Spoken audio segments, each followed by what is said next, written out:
तुम्ही सतत देत राहता पण समोरून काहीच येत नाही. एकतर्फी प्रयत्न म्हणजे प्रेम नसून स्वतःला थकवणे आहे.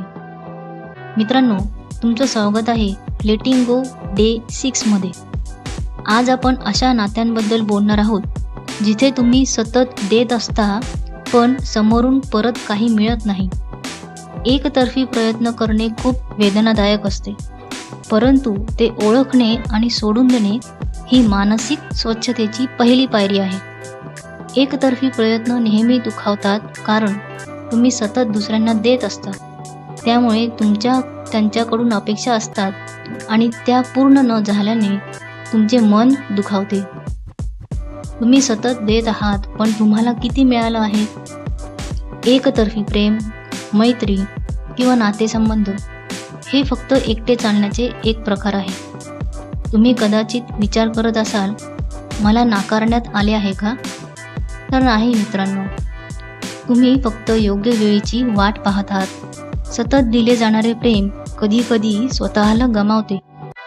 जर समोरच्या व्यक्तीला तुम्ही दिलेल्या गोष्टीचे मूल्य कळत नसेल तर ते तुमच्यासाठी ओझे बनू शकते. जेव्हा तुम्ही हे समजून घ्याल तेव्हा तुमचे मन हलके होईल.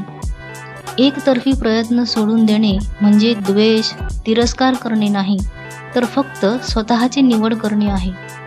अशा नात्यात तुम्हाला शांती मिळते का की तुम्ही सतत थकलेले असता? लक्षात ठेवा, जी व्यक्ती तुम्हाला तेवढेच प्रेम करत नाही जेवढे तुम्ही करता, ती तुमच्यासाठी शांतीचा स्रोत नाही. आज एक सराव करा. डोळे बंद करा. एका बाजूला तुमचे नातेसंबंध लक्षात ठेवा आणि स्वतःला म्हणा, मी आता स्वतःला निवडतो. इतकेच. हे तुम्हाला हलके वाटण्यास मदत करेल. जेव्हा तुम्ही एकतर्फी प्रयत्न करणे थांबवाल तेव्हा तुम्हाला एकटे वाटेल, पण हा एकटेपणा हानिकारक नाही. तुमची स्वतःची शांती शोधण्याच्या दिशेने ते पहिले पाऊल आहे. हा होता लेटिंग गो डे 6 एकतर्फी प्रयत्न. उद्या आपण पाहणार आहोत स्वीकार.